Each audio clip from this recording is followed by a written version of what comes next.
উন্নত জীবনের স্বপ্ন নিয়েছিলেন মাদারীপুর সদর উপজেলার যুবক শরীফুল। কিন্তু সেই স্বপ্ন যে তার পরিবারের জন্য এক দুঃস্বপ্নে পরিণত হবে তা কেউ কল্পনাও করেনি। শরীয়তপুরের দালাল চক্রের প্রলোভনে পড়ে ইতালি যাওয়ার পথে লিবিয়ায় পাচার হন তিনি। অভিযোগ উঠেছে মালেক খান ও শাহিন খান সহ একটি আন্তর্জাতিক পাচারকারী চক্র শরীফুলকে ইতালি পাঠানোর কথা বলে প্রথমে ২০ লাখ টাকা হাতিয়ে নেয়, কিন্তু তাকে গন্তব্যে না পাঠিয়ে লিবিয়ার একটি অন্ধকার টর্চার সেলে আটকে রাখা হয়।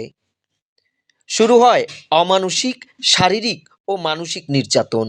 সেই নির্যাতনের লোমহর্ষক দৃশ্য ইন্টারনেটের মাধ্যমে পরিবারকে পাঠিয়ে দাবি করা হয় আরও ২০ লাখ টাকা মুক্তিপণ। ছেলের উপর চলা অত্যাচারের ভিডিও দেখে দিশেহারা হয়ে পড়ে পরিবারটি। আদরের সন্তানকে বাঁচাতে বসতভিটা জমিজমা বিক্রি এবং স্বজনের কাছ থেকে ধার দেনা করে কয়েক দফায় মোট ৪০ লাখ টাকা পাচারকারীদের হাতে তুলে দেন মা তসলিমা বেগম। শাহিন আমার ছেলের তো টাকা নিছে লিবিয়ার নাম দিয়া, আমারে কয় লিবিয়া নিয়ে দিম, ইটালি পৌঁছাই দিব। ২০ লাখ টাকা চাইছে, ২০ লাখ টাকা দিছি আমি দেনাপাতি করিয়া জাগা জুগা বেচা। এবার নেওয়ার পর কয় কি হারছে, ওই যে তোমার ছেলেরে আটকাইছে, মাফিয়ায় ধরছে, টাকা দাও। আর বাহে মালেক খান আইয়া আমার তো টাকা নেয়, টাকা নেয়। আর মালেক খান বউ আর ওই যে শাহিনের বউ আইয়া, শাহিনের মায়ে ইয়া, হ্যাঁ আমার তো টাকা নেয়, আবার ২০ লাখ চায়।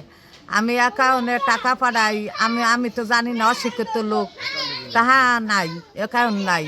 পরের অ্যাকাউন্টে আমি আমার বাজারে স্বর্ণকার আছে, হ্যাঁ অ্যাকাউন্টে টাকা পাঠাই, হে দেয়। নেওয়ার পর আমি হাই বাড়ি যাই হাতে পায়ে ধরি, আমার ছেলের আইনা দাও না, ছেলের নাও, টাকা দিছি এখন পাঠাই দাও। কয়েকে আমরা পারবো না পাঠাইতে, আমরা যা হারতাম না। হে পর আমি পায়াতে জড়াই ধরি, আমার বিডা বাড়ি ছাড়াই দাও, আর কিছু লাগবে না, বিডা বাড়িটা আমি জানি ঘরে থাকতারি, বিডা বাড়িটা ছাড়াই দাও।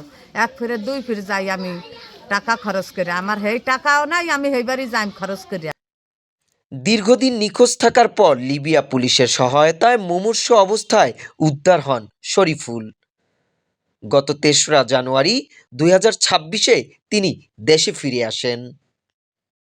মানুষের কি হয়েছিল লিবিয়াতে বসে? আমাকে বহুত অত্যাচার করেছে লিবিয়াতে। আমারে ধরে আমার মারলেই টাকা দিত, আমার বাপ মাদারে ভিডিওতে আমার বাইন্দা, আমার অস্ত্র ঠাইতো, মিশিং ঠাইতো, পিস্তল ঠেকায় আমার বাঁধতো আর পিড়াইতো, অত্যাচার করতো দৈনিক। আমাকে ১ মাস ২ মাস তিনি না খাওয়া রাখতো, আমার আন্দার জায়গায় রাখতো, বাতি আসলো না, কোনো কিছুই আসলো না, পানিও দিত না, খাবারের বাথরুমের ঠিক আসলো না, কিছুই ঠিক নেই। মানে আমার হাতের মোবাইলটা তুলে তারা লইয়া দিত। কে নিছে আপনাকে? এটা হলো আমার হলো মাধ্যম হইলো বাচ্চা হন, আর যে মেন দালাল এই হলো শাহিন, ঠিক আছে। আর আমার বাপ মারতন, আমি যাওয়ার পরে আমার আগে ফোনে খালি আমার বাপ মাদারে গেছি টাকা দাও, আর আমার লাগে যোগাযোগ হয় নাই। আর আমি বাপ মাদারে শুনছি যে মালিক খা সে আমার বাড়ির তো নেয়া ফ্যামিলির তো টাকা নিছে, আর তার বউ হলো সাথী, সে আয়া টাকা রিসিভ করে কুলপুতি দিতন আমাদের তো টাকা নিছে। তা আমার বাড়িতে ফ্যামিলিতে ফোন দিয়া বলে যে তোমরা দাঁড়াই নিছো, তা আমরা আইনে বুঝবো, আমাকে টাকার লাগে পারবে না, আমাকে টাকার লাগে জীবনে পারবে না, আর তোমাকে তো বলছি দিয়ে তোমাকে দেখাই নেবো, আমরা আইনে বুঝবো, আর আমাকে টাকার লাগে তোমরা জীবনে পারবে না, কে আমরা দালাল, আমাকে সব ধরা আছে। এরা খুব কষ্টে আছে, ঋণগ্রস্ত হয়ে গেছে বহুত, এরা কিস্তি উঠাইছে, এর থেকে হাওলাত আনছে, ওর থেকে হাওলাত আনছে, বহুত অসহায় হয়ে পড়ে রয়েছে। আমার এই বুঝাবেটা মোটামুটি একটু খেজুর গাছ কাটে, কোনো রকম একটু সংসার চলে। কারণ সরকারের কাছে আমার একটাই দাবি যে যাতে সচলভাবে একটু চলতে ফেলতে পারে, এটা যাতে একটু সহযোগিতা করে, আর এই দালালের যাতে বিচার হয়, যাতে এই ধরনের কার্যকলাপ আবার না করে, আর এই ধরনের কার্যকলাপের পালায় যাতে কেউ না পড়ে, এই ব্যাপারটা যেন সরকার দেখে, এটাই আমার অনুরোধ। এর মোটামুটি কথা কিচ্ছু নেই, এর এখানে মোটামুটি কথা ভাত খাইতে না। এখন যে অবস্থা আছে এই অবস্থায় এখন পোলা পান লইয়া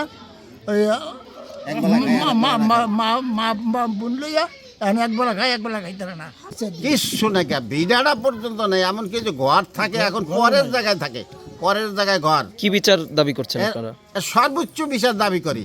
এই ধরনের ফান্দে যেন কোনো লোকরে আর না ফালানো হয়, কোনো অসহায় লোক যেন বিপদগামী না হয়।